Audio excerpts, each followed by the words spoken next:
કેમ છો? Good morning મારા વાલા મિત્રો. આજે 30/8/2024 અને શુક્રવારનો દિવસ, વીકલી ટ્રેડિંગ સેશનનો આજે છેલ્લો દિવસ. લગભગ ગઈકાલે બધાએ જોયું તો બજારમાં ઉથલ પાથલ જોવા મળી ગુરુવારના દિવસે. કેમ કે મંથલી એક્સપાયરી એફએનડો માટેનો દિવસ હતો, એટલા માટે એમાં અમુક શેર્સ ઉપર જાય નીચે જાય, ઉપર જાય નીચે જાય. ફંડામેન્ટલી કંઈ નહીં હો, પણ એમાં રોલ ઓવરના કારણે ઉપર નીચે જતા હોય છે. મિત્રો, બેંક્સ તમે જુઓ, બેંક્સમાં છેલ્લે મુનાફા વસૂલી આવી, પહેલે સારી એવી ઉપર જોવા મળ્યા. એવી રીતે વન બાય વન પછી ધીમે ધીમે પાછા ઉપર આવ્યા. વન બાય વન બધા અલગ અલગ શેર્સ ઉપર નીચે ચાલતા હતા. પણ એ દરમિયાન રિલાયન્સની એજીએમનો દિવસ પણ ગઈકાલે હતો. તો રિલાયન્સની એજીએમના દિવસે બજારમાં સૌથી મોટો હાથી કહેવાય. આખા બજારનો સૌથી સેન્સેક્સનો કે નિફ્ટીનો મોટામાં મોટો વેટેજ વાળો શેર કયો, તો એ રિલાયન્સ ઇન્ડસ્ટ્રીઝ કહેવાય. હવે રિલાયન્સ ઇન્ડસ્ટ્રીઝની એજીએમમાં સવારે પહેલા તો કંઈ જ જોવા ના મળ્યું. શેરમાં કોઈ મુવમેન્ટ હતી નહીં. શેર હંમેશા એજીએમની જાહેરાત પછી જ મુવમેન્ટ બતાવતું હોય છે. અને 3005ની આસપાસ ચાલતું હતું બપોર સુધી, અને પછી જેવી રિલાયન્સની એજીએમમાં જે જાહેરાતો કરવામાં આવી એ પ્રમાણે એનો 3045નો છેલ્લે બંધ આવ્યો. ટોટલ 40 રૂપિયાની તેજી, એમાં 50 રૂપિયાની તેજી જોવા મળી. તો મિત્રો, બજારની અંદર જે અપેક્ષા હતી કે રિલાયન્સમાં કંઈક નવું સારા સમાચાર આવશે, રિલાયન્સે બોનસ જાહેરાત કરી છે. રિલાયન્સે ગઈકાલે બોનસની જાહેરાત કરી છે. એક શેરે એક બોનસ આપવામાં આવશે, આવી જાહેરાત કરવામાં આવી. અને પ્લસ રિલાયન્સે એવું કહી દીધું કે અમારી વેલ્યુ છે, અમારી જે માર્કેટ વેલ્યુ છે એને 2027 સુધીમાં અમે બમણી કરી દઈશું. એટલે કે તમારો શેર જે છે રિલાયન્સ ઇન્ડસ્ટ્રીઝનો આ એક આડકતરી રીતે કહેવામાં આવ્યું કે રિલાયન્સ ઇન્ડસ્ટ્રીઝની જે વેલ્યુ છે એને અમે 2027 સુધીમાં અમે બમણી કરી દઈશું, ડબલ કરી દઈશું. એનો મતલબ એ થાય દેશી ભાષામાં કે રિલાયન્સ ઇન્ડસ્ટ્રીઝનો શેર પણ ડબલ થઈ જશે 2027 સુધીમાં. આ વાત પાક્કી આવી ગઈ જાહેરાતમાં. હવે આપણે એના મોમેન્ટ ઉપર જોવાનું રહ્યું. લોંગ ટર્મ માટે તમારે જો રાખવું હોય તો 2 વર્ષ માટે રિલાયન્સ ઇન્ડસ્ટ્રીઝ તમે લઈને મૂકી દો. 2027 સુધીમાં ડબલ થશે એવું મુકેશ અંબાણીના સ્ટેટમેન્ટ ઉપરથી આપણને લાગી રહ્યું છે કે વેલ્યુ ડબલ કરવાની વાત કરી, કે અમે અમારી જે વેલ્થ છે એને ડબલ કરી દઈશું, અમારી જે વેલ્યુ છે એને અમે ડબલ કરી દઈશું. આ વસ્તુ કહેવામાં આવી. બીજું મિત્રો, કે બજાર અત્યારે હાલ કોન્સોલિડેશન મોડમાંથી બહાર નીકળીને તેજી રોજ તેજી બતાવી રહ્યું છે. રોજ તેજી. સવારમાં તો પાછું મંદી થઈ, પાછી તેજી થઈ, મંદી થઈ, તેજી થઈ, પછી પાછી તેજી પકડી. તો બજારમાં 25,150 પોઈન્ટ સુધીની તેજી જોવા મળી. 25,000નું તો લેવલ વટાવી દીધું. હવે કદાચ કોઈ મંદીના કારણો આવે તો જ 25,000 તૂટે, બાકી 25,000 હવે એક બેઝ બની ગયો. બીજું મિત્રો, કે અત્યારે હાલ મેં તમને કહ્યું છે એ પ્રમાણે બેન્કિંગ શેરો ઉપર થોડું ધ્યાન આપજો, કારણ કે બેંક્સ હવે નવી લીડ કરે તો નવાઈ ન પામતા, અને રિલાયન્સ ઇન્ડસ્ટ્રીઝ પણ નવી લીડ કરે તો નવાઈ ન પામતા. એક બીજા સારા સમાચાર આપું તમને કે ભાઈ એક સેક્ટર છે, એ સેક્ટર માટે ગુડ ન્યૂઝ આવ્યા છે. એ સેક્ટરના શેરમાં આજે જબરદસ્ત તેજી જોવા મળશે. એ હું તમને હમણાં થોડી વાર રહીને કહું, એ પહેલાં આપણે થોડી મોટી ચર્ચાઓ કરી દઈએ. એ કયું સેક્ટર છે અને કયા શેર્સમાં આજે તેજી જોવા મળશે એ હું તમને છેલ્લે જણાવું છું. એ પહેલાં તમે એ જાણી લો કે અત્યારે હાલ બેન્કિંગ શેર્સમાં કયા શેર્સ ઉપર ધ્યાન રાખવાનું. તો ICICI bank, Axis bank, HDFC bank, Kotak Mahindra bank. Frontline શેર્સમાં ધ્યાન આપજો, પેલી ચકલીઓમાં પડતા નહીં. અત્યારે હાલ જ્યારે ફ્રન્ટલાઇન સ્ટોક્સ બરાબર ના દોડે એ પછી જ તમે DCB બેંક, કર્ણાટકા બેંક, આ બધા ઉપર ધ્યાન આપજો, જે બધી પ્રાઇવેટ બેંકો છે. Plus Central Bank of India, એવું Indian Overseas Bank, Indian Bank, આ બધી બેંકો ઉપર પણ ધ્યાન આપતા રહેજો. એને તમે તમારા વોચ લિસ્ટમાં મૂકી દેજો. બીજું મિત્રો કે ઇન્ફોસિસ અને TCSની વાત કરીએ તો ઇન્ફોસિસ અને TCS ઓલ ટાઈમ હાઈ ઉપર પહોંચી ગયા છે. અત્યારે all time high 52 week high ઉપર ચાલી રહ્યા છે. 1950ની આસપાસ ટ્રેડ કરી રહ્યા છે. પેલો છે ભાઈ TCS એ 4500 ઉપર ટ્રેડ કરી રહ્યો છે.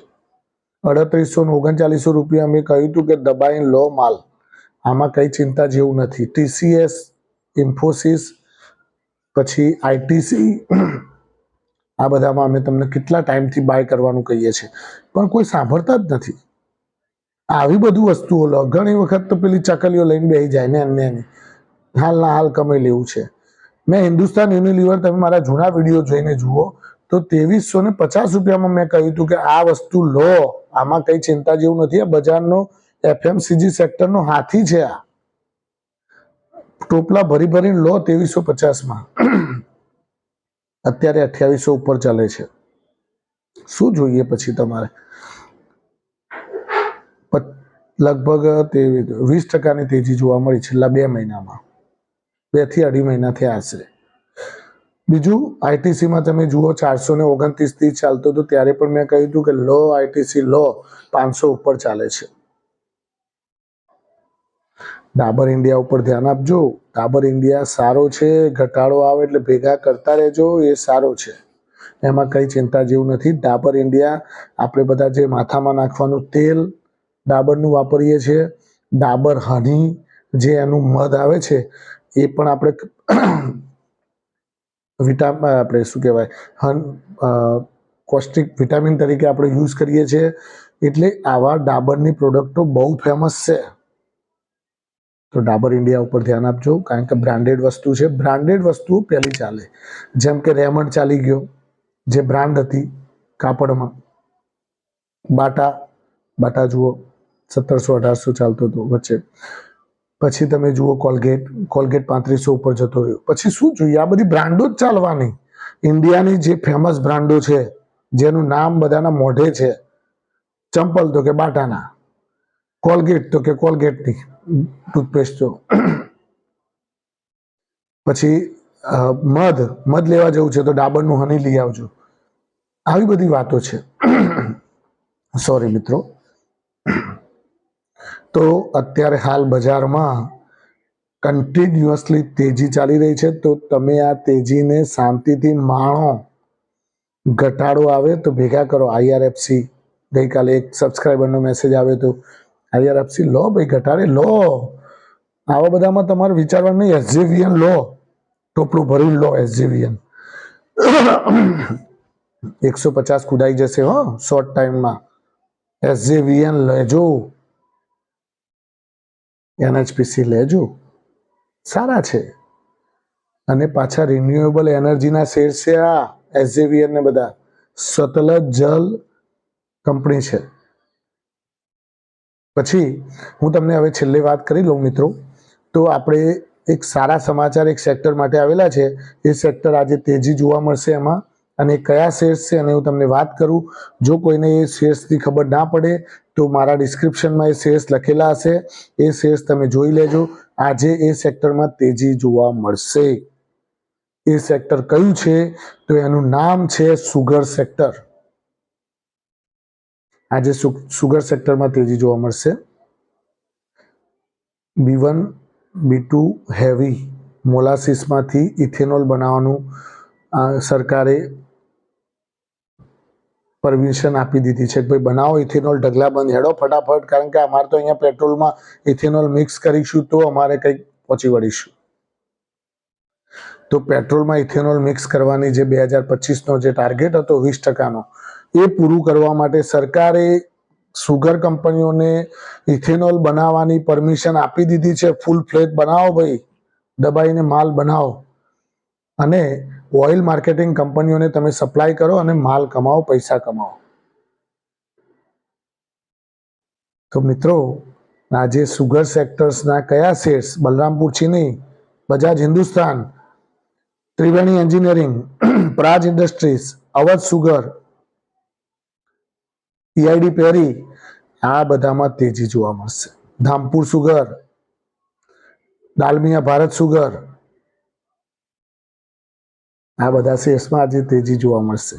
તો મિત્રો, આજે તમને ખાસ વિનંતી કે આજે તમે સુગર સેક્ટરમાં ખાસ વોચલિસ્ટમાં રાખજો. ઘટાડો આવે તો લેજો, બાકી હાલ કૂદી ના પડતા. હેવી ઉપર ખુલે તો કદાચ તો કૂદી પડે, કૂદતા નહીં. અને આજે એની તેજી કદાચ તમે લીધેલા હોય, મેં તમને પહેલા પણ કહેલું છે કે બલરામપુર ચીની, ત્રિવેણી એન્જિનિયરિંગ, આ બધા ભેગા કરજો. આ બીજું બાયોફ્યુઅલ બનાવવાની કંપનીઓ થઈ ગઈ છે. સુગરની સાથે સાથે ઇથેનોલ બનાવી રહી છે.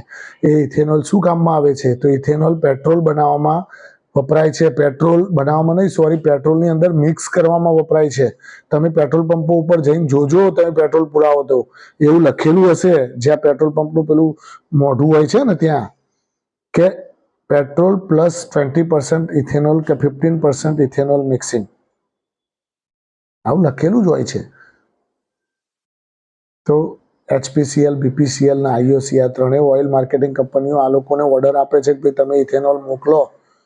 તો આજે એ સેક્ટરમાં તેજી જોવા મળશે. અને આજે તમારા માટે બજાર ખૂબ સારું રહે, સુંદર રહે, અને તમે બજારની તેજીને એન્જોય કરો, એવી મારી શુભેચ્છાઓ. Thank you very much. ખૂબ ખૂબ આભાર મિત્રો.